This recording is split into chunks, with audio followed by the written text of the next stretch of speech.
नमस्कार। आज हम कृष्ण के बचपन की दो बहुत ही दिलचस्प कहानियों में उतरेंगे।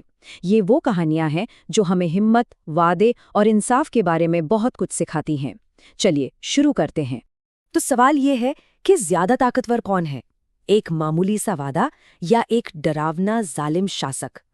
इन सवालों का जवाब हमें मिलेगा कृष्ण की बाल लीलाओं में, जहां उन्होंने दो बिल्कुल अलग तरह की मुश्किलों का सामना किया था। हमारी पहली कहानी किसी राक्षस या दैत्य से नहीं, बल्कि बहुला नाम की एक गाय से शुरू होती है। एक ऐसी गाय जिसे एक बहुत ही मुश्किल फैसला लेना था। सोचिए, जंगल में एक भूखे बाघ ने बहुला को पकड़ लिया है, और उस वक्त वो अपनी जान बचाने के बजाय बाघ से ये दिल छू लेने वाली गुहार लगा रही है। वो कह रही है कि वो अपना वादा निभाने के लिए वापस जरूर आएगी। और ये देखना दिलचस्प है कि बहुला इस नामुमकिन सी लगने वाली स्थिति से कैसे गुजरती है। वो सिर्फ अपने दिए हुए वचन के सहारे आगे बढ़ती है। पहले वादा करती है, फिर अपने बछड़े को अलविदा कहती है और आखिर में मौत का सामना करने के लिए लौट आती है। तो यहाँ पे एक बहुत बड़ा टकराव है। एक तरफ है बहुला का वादा, उसका धर्म, और दूसरी तरफ है बाघ की भूख, जो कि जीने के लिए जरूरी है। मतलब एक नैतिक कर्तव्य और जीने की इच्छा के बीच की एक जबरदस्त कश्मकश। लेकिन फिर कहानी में एक ऐसा मोड़ आता है जिसकी किसी ने उम्मीद नहीं की थी। बहुला की सच्चाई देखकर उसकी बछड़ी और यहाँ तक कि एक बूढ़ा ग्वाला भी उसकी जगह अपनी जान देने को तैयार हो जाता है। एक वादे ने, आप देखिए, बलिदान की एक लहर सी पैदा कर दी। और बस यहीं पर कृष्ण आते हैं।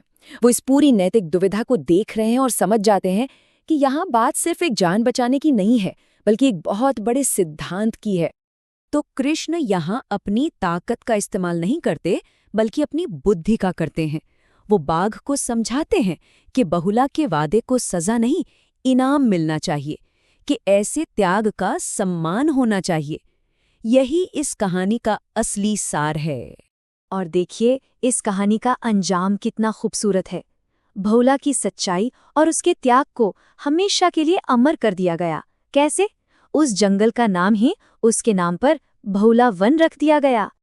तो ये तो थी वचन की ताकत की कहानी।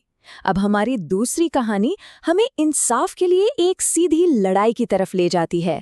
यहाँ मामला नैतिक दुविधा का नहीं, बल्कि सीधे सीधे टकराव का है। ये कहानी शुरू होती है एक मीठी, मन को मोह लेने वाली खुशबू से। वृंदावन के बच्चे पास के तालवन जंगल से आ रहे पके फलों की महक से खींचे चले आते हैं। लेकिन उस मीठी खुशबू के पीछे एक बड़ा खतरा छिपा था। वो तालवन का जंगल जालिम राजा कंस का था, और उसकी रखवाली कर रहा था धेनुकासुर नाम का एक गधे के रूप वाला खतरनाक राक्षस। यहाँ पर जो संघर्ष है वो बिल्कुल साफ है। एक तरफ है वृंदावन के लोग और उनकी जरूरत, दूसरी तरफ है राजा कंस का लालच, जिसे लागू करने का काम कर रहा था धेनुकासुर अपनी ताकत से। और तब कृष्ण एक बहुत बड़ी बात कहते हैं। वो ऐलान करते हैं कि ये जमीन वृंदावन की है, और इस पर किसी एक का नहीं, बल्कि सबका हक है। ये सिर्फ फल खाने की बात नहीं थी, ये सामाजिक न्याय की एक बहुत बड़ी घोषणा थी। अब कृष्ण का ये ऐलान धेनुकासुर के लिए एक सीधी चुनौती थी। तो फिर क्या था? लड़ाई तो होनी ही थी। एक भयंकर युद्ध छिड़ गया, जिससे वृंदावन का भविष्य तय होना था। एक जबरदस्त लड़ाई हुई और आखिरकार कृष्ण ने धेनुकासुर को हरा दिया।